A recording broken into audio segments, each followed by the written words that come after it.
White smoke coming from a car's tailpipe can be caused by various issues related to the engine and its components. Here are 10 possible reasons for white smoke from a car's tailpipe.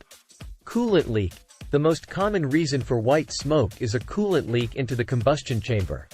When coolant mixes with the fuel and burns, it produces white smoke. Blown head gasket.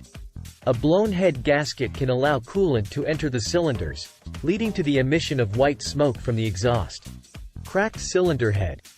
A cracked cylinder head can also result in coolant leaking into the cylinders and producing white smoke. Damaged engine block.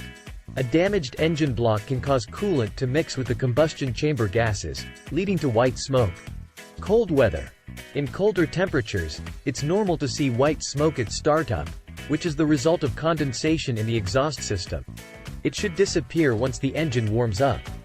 Faulty PCV system. A malfunctioning positive crankcase ventilation (PCV) system can cause excessive condensation in the exhaust, leading to white smoke. Overfilled engine oil. If the engine oil is overfilled, it can get into the combustion chamber and burn, producing white smoke. Incorrect fuel mixture. A problem with the fuel injection system or carburetor can lead to an excessively rich fuel mixture, resulting in white exhaust smoke. Faulty turbocharger. A damaged or worn-out turbocharger can cause oil to leak into the exhaust system, leading to white smoke.